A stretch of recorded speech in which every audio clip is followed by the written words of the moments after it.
জাতীয় সঙ্গীত পরিবেশন ও মোমবাতি প্রজ্বলনের মাধ্যমে ঐতিহাসিক জুলাই আগস্ট গণঅভ্যুত্থানে শহীদদের স্মরণ করে ছাত্রদল।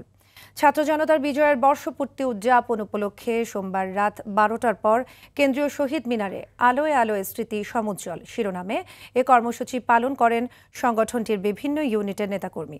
এ সময় রিজভী বলেন, ঢাকা বিশ্ববিদ্যালয় একসময় ছিল ভয় আর আতঙ্কের প্রতীক, আজ তা আশার আলো ছড়াচ্ছে। ছাত্রদের কণ্ঠ স্তব্ধ করতে পারেননি শেখ হাসিনা। মায়েদুর রহমান রুবেল জানাচ্ছেন বিস্তারিত।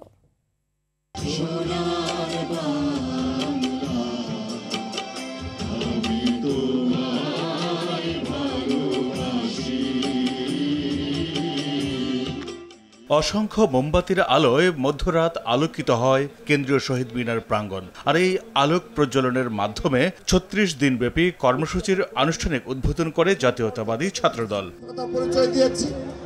বক্তারা বলেন, হাজারো মানুষের রক্ত ও ত্যাগের মাধ্যমে অর্জিত হয় জুলাই বিপ্লব, যে বিপ্লবে পতন হয়েছে ফেসিবাদের। শহীদ ওয়াসিম, সাইদ, মুগ্ধ কিংবা জুলাই আন্দোলনের কারো রক্তই বৃথা যাবে না। হাজার হাজার ছাত্র জনতার রক্তের বিনিময়ে সে আমার ভাই সাইদ, চট্টগ্রামের ছাত্রদল নেতা ওয়াসিম সহ হাজার হাজার ছাত্র জনতার রক্তের বিনিময়ে আমরা ফ্যাসিস্ট খুনি হাসিনা মুক্ত বাংলাদেশ পেয়েছি। আওয়ামী লীগ প্রতিটি মুহূর্তে আমাদের সংসদের ব্যবস্থার অভিযাত্রাকে তারা বাধাগ্রস্ত করেছিল। তারা পার্মানেন্টলি তারা সংসদ বয়কট করার মধ্য দিয়ে ছাত্র জনতার এই গণ অভ্যুত্থানে যারা শহীদ হয়েছে, যাদের শহীদের বিনিময়ে আমরা একটি স্বাধীন বাংলাদেশ পেয়েছি, ফ্যাসিস্ট মুক্ত বাংলাদেশ পেয়েছি, তাদের সকলের আবার আত্মার মাগফিরাত কামনা করছি।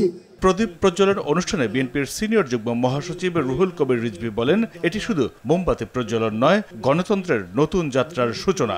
আগামী দিনের স্বাধীনতা, আগামী দিনের কথা বলা, আগামী দিনের সুস্পষ্ট উচ্চারণের সেই গণতন্ত্রের বিস্ময়কর আলোকের প্রজ্বলন আমি এখানে দেখতে পেলাম আজকের এই মোমবাতি প্রজ্বলনের মধ্য দিয়ে। আবার এখানে অধিকার আর সংগ্রামের মুক্ত কণ্ঠের আওয়াজ এখানকার গাছপালার মধ্যে দিয়ে প্রতিনিয়ত প্রবাহিত হচ্ছে। ছাত্রদলের কর্মসূচির মাধ্যমে শুরু হওয়া বিএনপির কর্মসূচি চলবে আগামী ৫ আগস্ট পর্যন্ত। রাজীব হাসান, মায়েদুর রহমান রুবেল, RTV, ঢাকা। বক্তব্য রাখার জন্য বিনীত অনুরোধ করছি।